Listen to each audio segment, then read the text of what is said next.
आपका बहुत बहुत स्वागत है हमारे चैनल ऑल अबाउट NCERT में। डियर स्टूडेंट, हमने पढ़ा था लाख की चूड़ियाँ। ये चैप्टर आधा रह गया था, इसलिए हम इसे आज फिर से पूरा करते हैं। तो आप लोग अगर आपने नहीं देखी होगी पहली वीडियो तो देख लीजिएगा।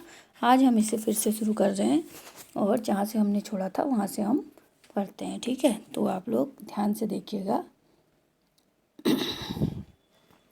कुछ देर फिर शांति रही। मैंने इधर उधर दृष्टि दौड़ाई, न तो मुझे उसकी मचिया ही नजर आई और न ही भट्टी। तो वो कह रहे हैं कि कुछ देर बाद शांति रही और मैंने इधर उधर देखा तो मुझे कोई भी नज़र नहीं आया। ठीक। आजकल काम नहीं करते काका, मैंने पूछा। कह रहा है मैंने पूछा कि आजकल क्या आप काम नहीं करते काका? नहीं लला, काम तो कई साल से बंद है।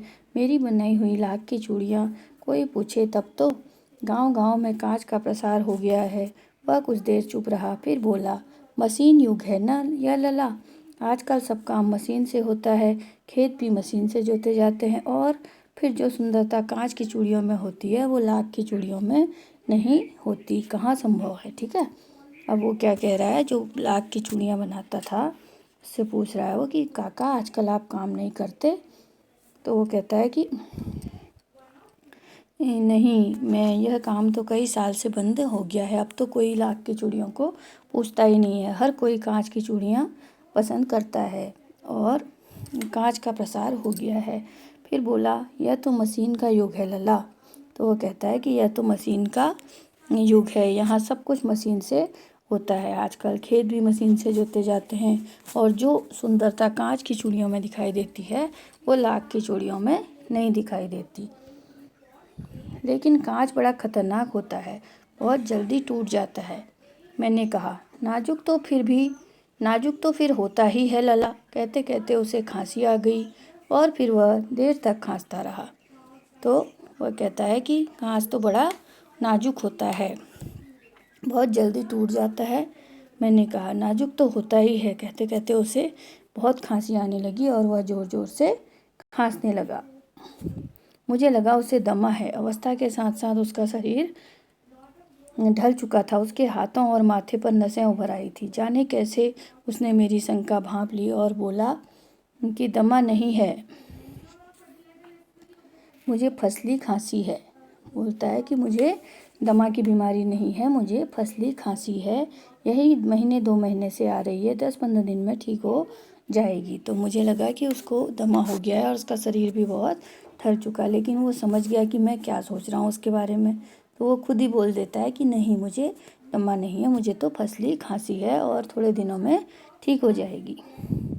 मैं चुप रहा। मुझे लगा उसके अंदर कोई बड़ी व्यथा छिपी है। मैं देर तक सोचता रहा कि इस मशीन के युग ने कितने हाथ काट दिए। कुछ देर फिर शांति रही जो मुझे अच्छी नहीं लगी। वो कह रहे हैं कि मुझे लगा कि उसके अंदर एक कुछ विचार चल रहे हैं और उसके अंदर कोई चीज़ छुपी है जो मैं नहीं जान पा रहा हूँ। यह मशीन युग में कितने हाथ काट दिए। वो कह रहा है कि ये मशीन युग में जो हाथ से लोग काम करते थे, हाथ से लाख की चूड़ियाँ बनाते थे, वो सब नहीं बन पा रहा है। तो इनका कितना नुकसान हुआ, मतलब इन बेचारों का कैसे गुजारा होता होगा, ये सोचने लगा। और कुछ देर फिर शांति रही जो मुझे अच्छी नहीं लगी है। बोलता है, ठीक है,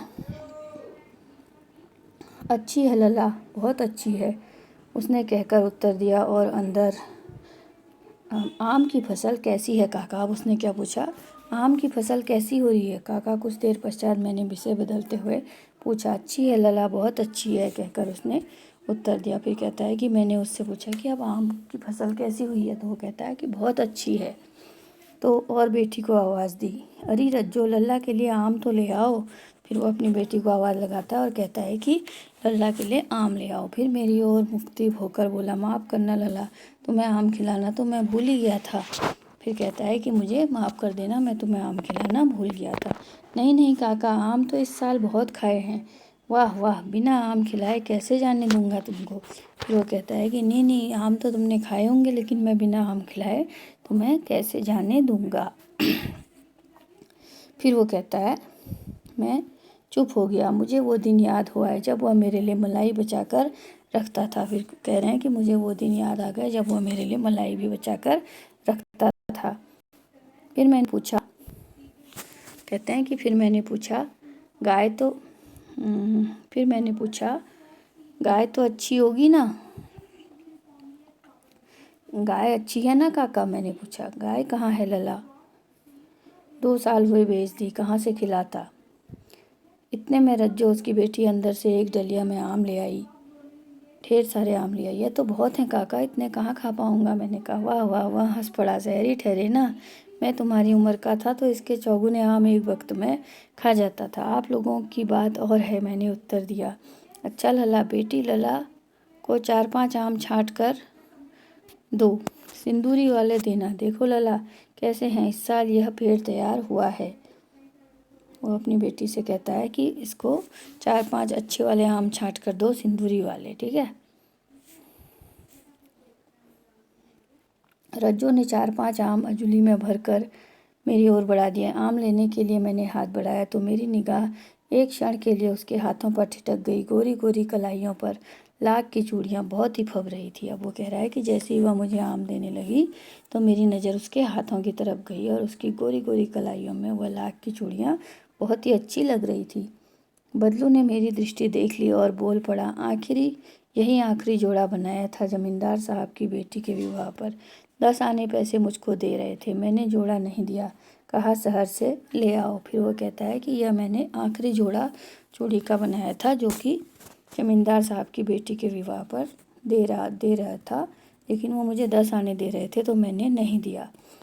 मैंने आम ले लिया और खाकर थोड़ी देर पश्चात चला गया। मुझे प्रसन्नता हुई कि बदलू न हार कर भी हार नहीं मानी थी।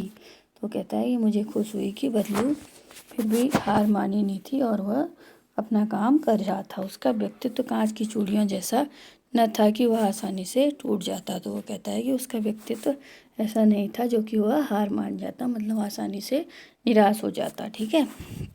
तो डियर स्टूडेंट, आपको ये कहानी कैसी लगी? लाख की चूड़ियाँ बहुत अच्छी कहानी है और इसके लेखक हैं कामता नाथ, ठीक है। चलिए अब हम अगले वीडियो में इसके क्वेश्चन आंसर करेंगे। तब तक आप लोग इस वीडियो को 1-2 बार देख लीजिएगा और इसको अच्छे से समझ लीजिए, फिर हम इसके क्वेश्चन आंसर आपको कराते हैं, ठीक है डियर स्टूडेंट।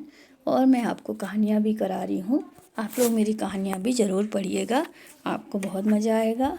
और डियर स्टूडेंट, आप लोग अपना हॉलीडेज होमवर्क भी कर सकते हैं और साथ साथ में पढ़ाई भी कीजिए और कहानी भी सुनिए और मस्ती भी कीजिएगा। Okay, thanks for watching.